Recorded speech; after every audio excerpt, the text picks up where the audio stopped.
with water chestnuts and Snow peas.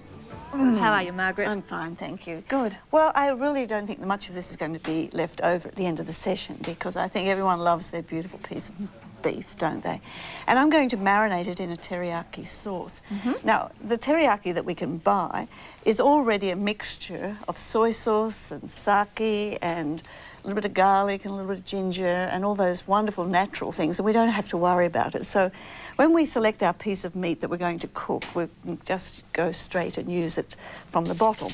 Now, this is a Scotch fillet, and I've also used today a piece of just ordinary fillet. So trim the fat off as you wish and put it into a bowl and pour over it 1 cup of a teriyaki marinade and let it sit in that for about 3 hours before you cook it, and you will see what happens. So a nice lot of Kikkoman teriyaki marinade, cover it, put it in the refrigerator and just turn it over occasionally and let that work its way through. Now, any steak, any chicken, piece of tofu, fish can be treated the same way. Okay, but isn't it easy, isn't it? With all mixed It's in all the- there. Yeah, You don't have wonderful. to have all those little bits and pieces. Okay, so several hours later, now this one is the regular fillet.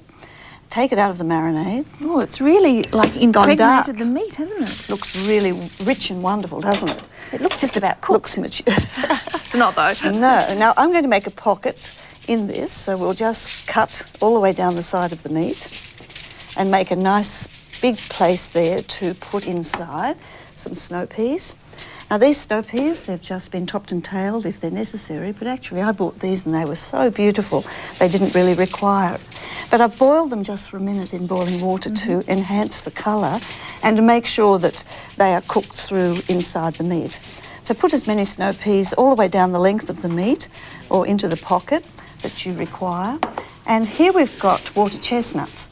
And they've been sitting in the same marinade, the little water chestnuts from the can, the Chinese Right, ones. you just bought them and Just in from a can, drained it, and put them in with some of the teriyaki marinade, and we'll just insert those inside the meat as well. Now, that's a very simple filling for the meat. All sorts of good, easy things. So we need to make sure it holds, so we'll put some string around the edge and tie it, or you can use pins, and it can be cooked in the oven, or if it's a steak, it can be done on the grill, and just until it's done to the liking of whoever is eating it. So with the weather warming up, you could maybe put it in the Weber too? Or Oh, it'd something be like that? wonderful in the Weber, yes. Do you need to wrap it in our foil, Margaret? Okay, now we'll show the preparation for the oven because there will be some juices come from this meat and we don't want them to run away, so let's just tuck the foil around it to, to make a nice little case, and it can sit either on a rack if you want to have it lifted up high so the hot air circulates, or in a shallow dish it can go straight down. And that goes into a hot oven and it will take only about half an hour to cook. But if you like it well done, give it a little bit longer. It's a beautiful piece of meat. It's a lovely piece of meat, and it's all so natural and delicate and simple. So here we have one. A cooked one. A cooked one. And you can see the juices that have come out and around. And they're rather nice to just let the meat sit in that for a while. I've taken the strings off and we'll just lift it onto this board, and it's still beautifully hot, and let it settle for a moment before we start carving it and serving it.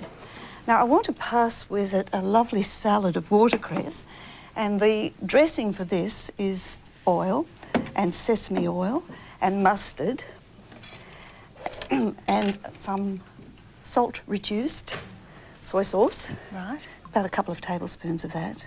So we'll put that in as well, and we'll whisk all that up, and there's more dressing than I'll need, but it can be stored in the fridge anyway, so. Use it for something else later. And of course we can get a copy of this recipe as well. Oh, the recipe's always readily available. Great, we can write to Adelaide today. Channel 9 are very good at sending those out. Yes, indeed. Post Office Box 621. And we'll send you out one of those. Okay. It's important to let the meat settle, you know, once I think it's been easier cooked. to carve, Right. keeps the juices in, stops them running out everywhere. Now, before I put that on the platter, just toss it a little bit in that lovely dressing. And let's think of a nice way now we can present this meat. A bed of watercress or the salad of your choice underneath. And in a pan, I've sautéed some red peppers. So they were just sliced and tossed in butter or oil, whichever is your choice. And we could just put a little bit in the centre there, but we'll make sure we emphasise it a little later. Looks good already, Margaret. I think lunch is coming closer. So let's cut this. So I don't know how you like your beef. Do you like it pink inside? A Or? little bit, but I don't like it so that it bleeds. You know, make Oh, like to know that it's dead. I think this is looking just right. Looks perfect. Often I use an electric knife to do this because everything stays and you don't have to put so much pressure onto it. Anyway, we'll cut a few slices. It's rather a nice big piece of meat, so I don't know how the appetite is for one person's serve. Let's just very carefully lift up that meat. I think we'll do it half the time because it's tending to fall away. Isn't it? And just lean it onto that salad and pop those gorgeous little water chestnuts inside. And another piece, and this is really for the person that likes meat. I've heard a yum yum already. Yes, what did they call themselves? Meatitarians instead of vegetarians. And I think just on the very top we'll Little put bit some more more of there? that, yes. And this really is a big dish, but a wonderful meal, and the delicate flavour of the teriyaki marinade is just all you need to give it the taste and the flavour. There are some juices left in the foil, so if you want to put a little bit of the juice around that meat, that would be fine. But you could slice it and put it on a platter and people could take Help a piece themselves. and help themselves. And you could do individual steaks and pin them, and so everybody has their own steak with the stuffing in it. I love the way the Japanese serve their food because, first of all, they have to have the best quality of everything, and simple. There's not a lot of flavours, and just a very easy presentation. And I think using the Japanese products and the kind of food that they particularly like, it's so simple. Yeah, the fresh, you know, the watercress. Everything at its best. yeah. Simple, clean and good. Certainly do. So we can write. We can write in for get the a copy of the recipe Yes. as we normally do. Yes. Adelaide Today, Post Office Book 621 North Adelaide, and we'll send you out a copy of this fillet steak with snow peas and water chestnuts. Oh, leading up to the Christmas entertaining, it's just the shot. Oh, it looks delicious. Thank you, Yes. Margaret.